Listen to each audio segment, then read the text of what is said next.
Favourite serial మీరు act చేసిన దాంట్లో క్యారెక్టర్ వైజ్గా సాటిస్ఫాక్షన్ ఉంటుంది కదా కొన్ని క్యారెక్టర్స్? కృష్ణావతారాలు సీరియల్ నాకు చాలా ఇష్టం.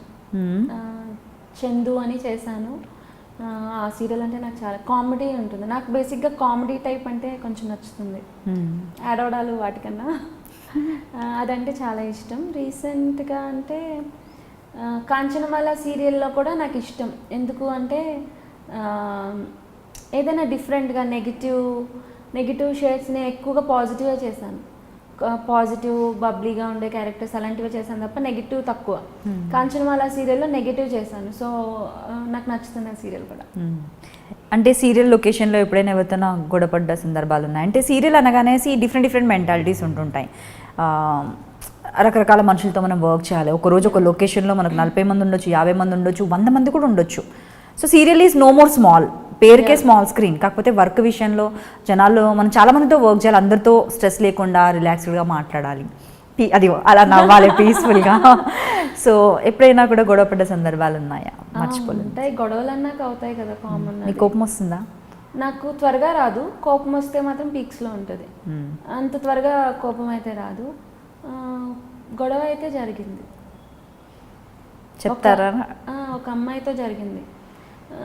డ్రెస్ చేంజ్ చేసుకున్నప్పుడు ఈ టిక్టాక్స్ వల్లే, వాట్ ఎవర్ టిక్టాక్స్ ఈ దీనివల్లే డ్రెస్ చేంజ్ చేసుకుంటున్నాను, కొంచెంసేపు ఫోన్ పక్కన పెట్టండి అన్న. అటుపక్క రావట్లేదు, ఇలాగే తీసుకుంటున్నాము, నువ్వు అటు చేంజ్ చేసుకో అన్నారు. నేను ఇంకా అక్కడ ఎలా చేంజ్ చేసుకుంటా చెప్పాను, నేను వినలేదు. సరే నేను శారీ పట్టుకొని బాత్రూంలోకి వెళ్ళి చేంజ్ చేసుకున్నా. పిన్స్ మర్చిపోయానని మళ్ళీ వచ్చా. మళ్ళీ వస్తే చెప్తుంటే అర్థం చేసుకోరేంటి మీరు, మినిమం కామన్ సెన్స్ కదా అని అన్నా. సరే హెయిర్ డ్రెస్సర్ అంది, మేడం మీ వైపు రావట్లేదులేండి మేడం అని అంటే, నేను అన్నా నువ్వు మధ్యలో మాట్లాడుకు, నేను నీతో మాట్లాడట్లేదు, హెయిర్ డ్రెస్సర్లా ఉండు అన్నా. అంటే ఆ కోపంలో ఎవరిని ఏమంటామో కూడా తెలియదు కదా. అలా అన్నాను. అన్నాక ఆ అమ్మాయి ఫోన్, మనం ఇప్పుడు ఫోన్ ఉంది అయితే ఇలా పెడతాం లేదా ఇలా పెడతాం, నేను ఇక్కడున్నా అటుపక్కున్నా ఇలా పెట్టింది, షీఈ్ రికార్డింగ్ ఫోన్. అంటే నాకు చాలా బాధ అనిపించేసింది, ఏంటి అమ్మాయి అలా చేస్తుంది అని. అడగలేదు నేను. డ్రెస్ టక్క చేంజ్ చేసుకుని బయటకు వెళ్ళా.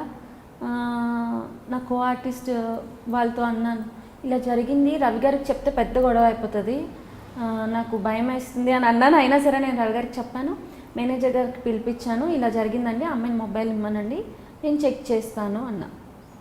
సేమ్ సిచ్యువేషన్ వేరే ఆర్టిస్ట్తో ఆ అమ్మాయికి అయ్యింది. అయ్యి ఈ అమ్మాయిని మార్చకుండా అనుకోకుండా అమ్మాయిని మార్చారు. అదే సిచ్యువేషన్ నాకు అయింది రికార్డింగ్. సో డ్రెస్ చేంజ్ చేసేటప్పుడు అలా రికార్డింగ్ చేయడం కరెక్ట్ కాదు కదా. నేను గట్టిగా అడిగితే, నువ్వే అసలు అలాంటివి చేస్తావు, ముందు నీ ఫోన్ చూపించు అని అంటే, నా ఫోన్ చూపిస్తాను, నీ ఫోన్ కూడా చూపించు అన్న. నా ఫోన్ చూపించే లోపల అమ్మాయి ఫోన్లో డిలీట్ చేసేసింది. డిలీట్ చేసి పెద్ద గొడవ చేసింది అనమాట. సో అంటే కొంతమంది అలాంటి చీప్ క్యారెక్టర్స్ ఉంటారు, నేను అమ్మాయి పేరు చెప్పట్లేదు. That's the situation I faced. ఆ తర్వాత అమ్మాయిని చేంజ్ చేసేసారు. అంటే అందరితో ఇలాగే బిహేవ్ చేస్తుందని చెప్పి అమ్మాయిని చేంజ్ చేసేసారు. చాలా ప్రాబ్లమ్స్ ఇలాంటి ఫేస్ చేస్తున్నాం కదా ఫోన్స్ వచ్చిన తర్వాత. మొబైల్స్ వచ్చాక అది అంటే మీటింగ్లో కూర్చుంటే కూడా చాలా మట్టుకు చాలా సార్లు మొబైల్ చేతిలో పట్టుకుంటే వాళ్ళు చాటింగ్ చేస్తున్నారా, మనను వాళ్ళు క్యాప్చర్ చేస్తున్నారా, ఫొటోస్ తీస్తున్నారా తెలియదు. ఇప్పుడు ఏదైనా మీటింగ్కి వెళ్తాం అనుకోండి, ఏ ఆఫీస్కి వెళ్ళినా కూడా ఎవరితో మాట్లాడుతున్నా కూడా ఆపోజిట్లో కూర్చుంటే భయం వేస్తుంది చేతిలో మొబైల్ ఉంటే. ఇట్స్ రియల్లీ అంటే టెక్నాలజీ ఒక విధంగా ప్లస్, ఒక విధంగా మైనస్. యాక్చువల్ మీరు చెప్పిన సిచ్యువేషన్ డ్రెస్ చేంజ్లో కాదు, కానీ మాట్లాడే విషయాల్లో నేను చాలాసార్లు ఫేస్ చేశాను. బట్ నేను అనలేదు, అంటే డ్రెస్ చేంజ్లో అనకుండా ఉండలేము, చాలా హారబుల్ గొడవ అయిపోయింది అవుతుంది. చెప్పాను కదా కోపం. అప్పటికి నేను కూల్గా వెళ్దాము, ఎందుకులే గొడవ అన్నట్టు కూల్గానే అడిగా. తను సీరియస్ అయింది, ఇంకా నేను సీరియస్ అయ్యాను, అది పెద్ద ఇష్యూ అయిపోయింది. అంటే సేమ్ సిచ్యువేషన్ ఇంకో అమ్మాయికి అయ్యేసరికి మనకి వాళ్ళు ఏం చేసినా కొంచెం ఆలోచిస్తాం, ఏంటి అమ్మాయి ఇలా పెట్టింది అని. అమ్మాయి రికార్డ్ చేసింది లేదు అన్నది మనకి సెకండరీ. బట్ అంతకుముందు అమ్మాయికి రికార్డ్ చేసింది అన్నప్పుడు అమ్మో మనకి చేస్తుందేమో అని ఒక భయం అయితే ఉంటుంది. బట్ వాట్ ఎవర్ టిక్టాక్స్ ఏమైనా చేసేటప్పుడు నేనంటే అది చేసుకోండి కాదు, కొంచెం డ్రెస్ చేంజ్ చేసేటప్పుడు అయితే ఆపండి అంటాను. అదైతే అంటే ఒక అమ్మాయి అయినప్పుడు మినిమం కామన్ సెన్స్, ఎదుట ఆడవాళ్ళని కూడా రెస్పెక్ట్ ఇవ్వడం. ఇప్పుడు మనమే రెస్పెక్ట్ ఇచ్చుకోకపోతే వేరే వాళ్ళ దగ్గర నుండి మనం ఎలా ఎక్స్పెక్ట్ చేస్తాం? అండ్ స్పెషల్లీ క్యాప్చర్ చేయడం, తెలియకుండా ఇష్టం లేకుండా ఫోటోలు తీయడము, ఆడవాళ్ళవి యాంకర్స్వి, ఆర్టిస్ట్వి కరెక్ట్గా. ఎవరైనా ఫోటో తీసినా నచ్చదు. ఎందుకంటే మనం ఇష్టం అంటే ఫోటో అంటే సర్దుకొని చీర సర్దుకొని ఉంటుంది, చెప్పి తీసుకోవాలి. అది minimum. ఎవరి ఇష్టం వచ్చినట్టు ఫ్యాన్స్ అని టకా తీసేస్తూ ఉంటారు. మనం అక్కడ పొజిషన్ ఎలా ఉందో, చీర సరిగ్గా ఉందో లేదో అది మనకి తెలియదు. వాళ్ళకేముంది, తీసేస్తారు మళ్ళీ పెట్టేస్తారు. ఇది చాలా ఇరిటేటింగ్ ఇష్యూ, ఇదో పెద్ద టాపిక్ అసలు. చెప్పకుండా ఫొటోస్ తీయడం అనేది యూనో చాలా ఆర్టిస్టులు అందుకే ఒప్పుకోరు ఎవరైనా. అంటే యారోగెంట్ అని అనుకుంటారు, కానీ మా ప్రాబ్లం ఇది. అంటే ఎవరు మేము సరిగ్గా అలర్ట్గా ఉండి ఫొటోస్ తీయడం అనేది డిఫరెంట్.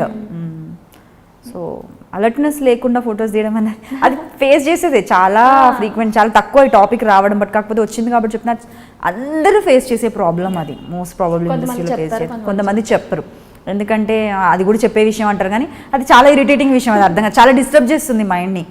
డ్రెస్ చేంజ్ అప్పుడు, మీటింగ్లో అప్పుడు కూర్చున్నప్పుడు వాళ్ళు పట్టుకుంటూ చాటింగ్ చేసినట్టుండి వీడియోస్ కాల్ రికార్డ్ చే వై ఇప్పుడు ఉన్న నిజాలు మాట్లాడ. ఇంకొకటి ఏంటంటే నిజాలు మాట్లాడకూడదు, అదొకటి. మనం కూడా ఇంతకుముందు కూడా మాట్లాడుకున్నాం, నిజాలు మాట్లాడితే ఎనిమీస్ ఎక్కువైపోతారు. బట్ అలా ఉంటేనే బాగుంటుంది.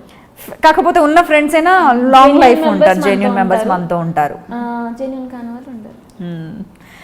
సో అలా లొకేషన్లో మాత్రం గొడవ జరిగిందంటారు. సో రియల్ లైఫ్లో వచ్చేసి మీరు హ్యాపీగా ఉన్న సిచ్యువేషన్ ఎప్పుడు మర్చిపోలేదు? నేను ఎప్పుడు హ్యాపీగా ఉంటా, అది నాకు అనిపిస్తున్నది. బట్ నా నవ్వు కూడా కొంచెం డిఫరెంట్గా ఉంటుంది. మా ఫ్రెండ్స్ అందరూ ఏంటి అలా నాతో అనుకొని అని అంటారు. ఏమో నేను ఎప్పుడు మోస్ట్లీ ఉన్న టైంలో హ్యాపీగా ఉండాలనే చూస్తాను. నాకు మరీ బాధగా అనిపిస్తే నేను పడుకుంటా, బాధ అనిపిస్తే ఏడుస్తాను, పడుకుంటాను, నాకు మర్చిపోతా వెంటనే. మళ్ళీ దాని గురించి గుర్తు తెచ్చుకోను. హ్యాపీ సోల్ అనుకోవాలి. ఎందుకంటే గుర్తురాకపోవడం, తొందరగా మర్చిపోగలగడం ఒక వరం యాక్చువల్గా కదా.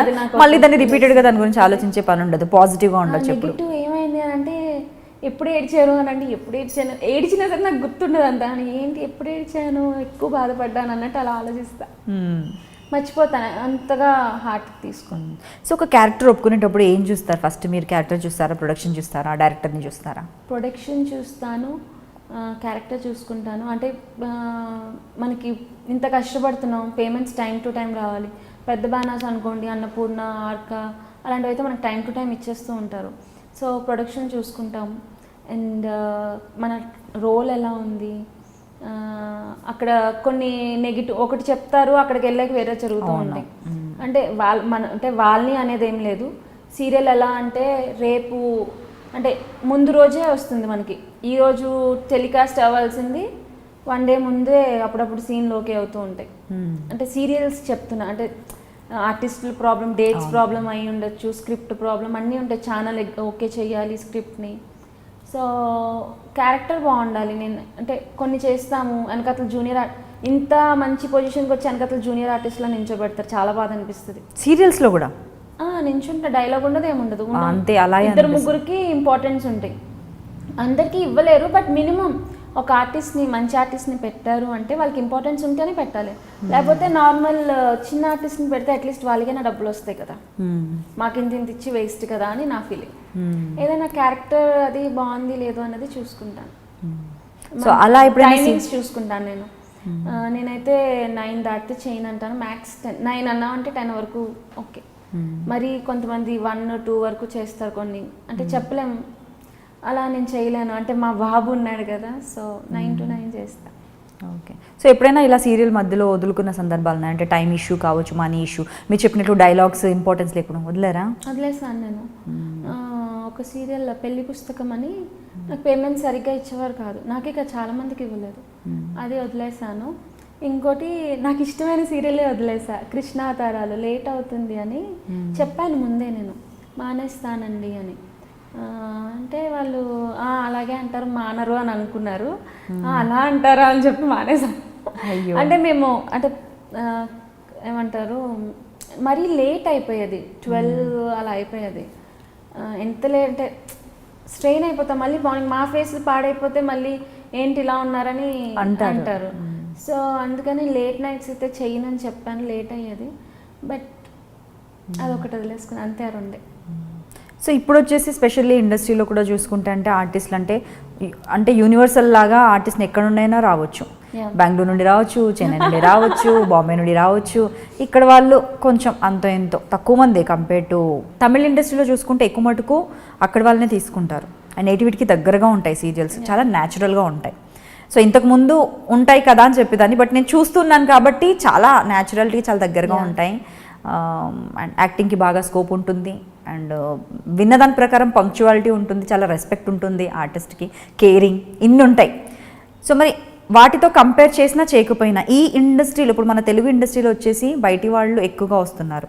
ఎందుకంటారు రీజన్? అంటే మీరు ఇప్పుడు 12 yearsగా వర్క్ చేస్తున్నారు, మీరు కూడా మంచి క్యారెక్టర్స్ చేయాలని మీకు ఉంటుంది, స్కోప్ ఉంటుంది, టాలెంటెడ్ పర్సన్. మీతో పాటు మీకు రవి గారు సపోర్ట్, ఆయన కూడా చాలా టాలెంటెడ్ పర్సన్.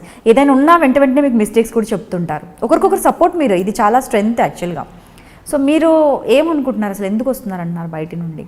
ఎందుకు వస్తున్నారు అని అంటే టాలెంట్ లేదంటారా ఇక్కడ? టాలెంట్ లేక కదా, చాలామంది టాలెంట్ ఉండి ఆఫర్స్ లేక వెయిట్ చేస్తున్నారు. మేబీ మరి బెంగళూరు వాళ్ళు నచ్చుతున్నారు, బెంగళూరు వాళ్ళు పెట్టుకుంటున్నారు. ఇన్నాళ్ళు హీరోయిన్స్ వచ్చేవారు, ఇప్పుడు హీరోస్, క్యారెక్టర్ ఆర్టిస్టులు అందరూ బెంగళూరు వాళ్ళే. మన తెలుగు వాళ్ళేమో చెప్పాను కదా జూనియర్ ఆర్టిస్టులు వెనకతలు నించుంటారని. వెనకతల జూనియర్ ఆర్టిస్ట్ కూడా ఏం తక్కువ కాదు పాపం, వాళ్ళు చాలా కష్టపడతారు. మన తెలుగు వాళ్ళు ఏంటంటే బ్యాక్గ్రౌండ్ ఆర్టిస్ట్ అంటాం చూడండి, డైలాగులు లేకుండా నించునే ఆర్టిస్టులా అయిపోయాము. చాలా తక్కువ మంది హీరోయిన్స్ కూడా నాకు తెలిసి వేలల్లో లెక్క పెట్టేయచ్చు, మహా అయితే 10 మంది కూడా ఉండరు మన తెలుగు హీరోయిన్స్. సీరియల్స్లో చెప్తున్నా, సినిమా అన్నది నాకు నోవే కనెక్టెడ్. అంటే సినిమాలో అంటే చాలామంది ఉన్నారు బయట వాళ్ళు కూడా, బట్ సీరియల్స్లో తెలుగు వాళ్ళు ఉండి కూడా అదర్ స్టేట్స్ నుంచి తెచ్చుకుంటున్నారు. నేను చెప్పినంత మాత్రాన ఏమి చెయ్యరు, బట్ ఏమో అది కొంచెం దానివల్ల చాలామంది వర్క్ లేకుండా ఐడల్గా ఉండిపోవాల్సి వస్తుంది. చాలామంది ఏమంటారు స్ట్రగుల్ అవుతున్నారు. చాలామంది టాలెంటెడ్ పీపుల్ ఉన్నారు, కొత్త వాళ్ళు కూడా వస్తున్నారు. కొత్త వాళ్ళకి కూడా తెలుగు వాళ్ళు అంటే ఒకప్పుడు తెలుగు వాళ్ళు రావట్లేదు అందుకని వేరే వాళ్ళని తెచ్చుకున్నాం అనేవారు. ఇప్పుడు తెలుగు వాళ్ళు వస్తున్నా సరే పెట్టుకోవట్లేదుగా. I feel bad. అంటే బెంగళూరు వాళ్ళు నాకు కూడా ఫ్రెండ్స్ ఉన్నారు, బట్ ఎంత లేదన్నా ఇప్పుడు బెంగళూరు అయ్యుండి ఇప్పుడు ఒక షోకి ఏదైనా ఎలా అంటే బెంగళూరు అందరూ ఒక దగ్గర ఉంటారు, వాళ్ళందరూ కలిసి ఒక గ్రూప్గా మాట్లాడుకుంటారు కన్నడలో వాటిలో. ఎంత లేదన్నా వాళ్ళ యూనిటీ వాళ్ళకి ఉంటుంది. బట్ తెలుగు వాళ్ళు మరేమో చెన్నైలో అసలు ఎలా చేయరంట చాలామంది. ఇప్పుడు ఏదో స్ట్రిక్ట్గా పెట్టారంట తెలుగు బెంగళూరు వాళ్ళని అక్కడ కూడా తీసుకొస్తున్నారని. కార్డు లేనిదే ఒప్పుకోము, అసోసియేషన్ వాళ్ళు ఏదో పెడుతున్నారంట స్ట్రిక్ట్గా రూల్స్. అదర్ స్టేట్ వాళ్ళు రాకూడదు, ఇక్కడ వాళ్ళకి ఎంకరేజ్ చేయాలి అని. మన వాళ్ళు ఎప్పుడు అలాగా అవుతుందో అంటే రీజన్ అంటే ఏదో ఒకటి మీకు తెలిసి ఉంటుంది కదా. అంటే అక్కడ బెంగళూరు నుండి వచ్చే వాళ్ళలో టాలెంట్ ఎక్కువ ఉంది, తెలుగు వాళ్ళలో సరిగా టాలెంట్ లేదు, మెయింటైన్ చేయడం అనేది ఏమైనా ఉందా? లేదంటే టైం రెస్ట్రిక్షన్స్ మన వాళ్ళు పెడతారు కాబట్టి వాళ్ళకు ఎలాగో వాళ్ళు అక్కడ నుండి వస్తున్నారు కాబట్టి అలా ఏమైనా? మేబీ అది నాకు తెలియదు కరెక్ట్గా, బట్ నేనేమనుకుంటున్నానంటే మన వాళ్ళు ఇప్పుడు నేనే ఉన్నాను 9 to 9 చేస్తానంటే తర్వాత చేయను అంటాను. ఎందుకంటే మన లోకల్ ఇంటికి వెళ్ళిపోవాలి, ఇంట్లో పనులు ఉంటాయి. అదే బెంగళూరు వాళ్ళు అనుకోండి అక్కడ నుంచి వస్తారు, వాళ్ళు ఇక్కడ ఒక హోటల్లోనో వాళ్ళకి ఏదో ఏంటి హౌస్ ఏదో ఇస్తారు, అక్కడే ఉంటారు కాబట్టి వాళ్ళు చేస్తారు లేట్ అయినా సరే. సో వాళ్ళకి ఏం అబ్జెక్షన్ ఉండదు. అది కూడా వాళ్ళు స్టార్టింగ్ చేస్తారు, సీరియల్ ఒప్పుకున్న కొత్తలో చేస్తారు, తర్వాత వాళ్ళు కూడా 9 దాటితే చేయను అంటారు. అది కామన్. మరి ఎందుకో తెలియదు అంతే. మరి తెలుగు వాళ్ళు అందంగా కనిపించట్లేదేమో, అందంగా ఉన్న వాళ్ళు ఎవరు లేరేమో తెలుగు వాళ్ళు. మేబీ ఇంకా మీరు అంటే తెలియదు, అందుకే నాకు అదే డౌట్ కాబట్టి మేబీ నో కామెంట్స్ అనే చెప్పాలి దాని గురించి. మనం ఎంత మాట్లాడుకున్న టైం మన నోరు నొప్పి తప్ప తెలుగు వాళ్ళని అయితే అంత ఎక్కువ ఎంకరేజ్ చేయరు. సో మనం ఎంత మాట్లాడుకున్నా మన నోరు నొప్పే. కాకపోతే చాలామంది అప్పట్లో ఆర్టిస్టులు ఉండేవారు కదా, వాళ్ళకి పేమెంట్స్ ఎక్కువ ఉండేవి కాదు కదా అప్పుడు. అంటే నాకు అనిపిస్తుంది అప్పట్లో పేమెంట్స్ ఎక్కువ ఉండేవి కాదు ఇంత ఎక్కువ. ఇప్పుడంటే కొంచెం పేమెంట్స్ అందరికీ కొంచెం హైక్ అయ్యాయి. ఒకప్పుడు నేను చెప్పాను కదా నాకు 2000 ఇచ్చేవారు అని, అలాంటి ఇప్పుడు పేమెంట్స్ హైక్ అయ్యాయి, అందరికీ పేమెంట్స్ ఎక్కువ ఇవ్వడం మొదలుపెట్టారు. పాపం అప్పట్లో వాళ్ళు అంత సంపాదించి ఉండరు. చాలా టాలెంటెడ్ కూడా అప్పట్లో ఆర్టిస్టులు, స్టేజ్ ఆర్టిస్టులు అలా ఉండేవారు, సినిమాల్లో కానీ సీరియల్స్లో కానీ. అలాంటి వాళ్ళంతా ఇప్పుడు వర్క్ లేకుండా పాపం ఫైనాన్షియల్గా సఫర్ అవుతున్నారేమో అని నేను అనుకుంటున్నా. చూడాలి. Hope the best. తెలుగు వాళ్ళకి మంచి ఆఫర్స్ రావాలని కోరుకుంటున్నాను. మేము కూడా అదే అనుకుంటున్నామండి.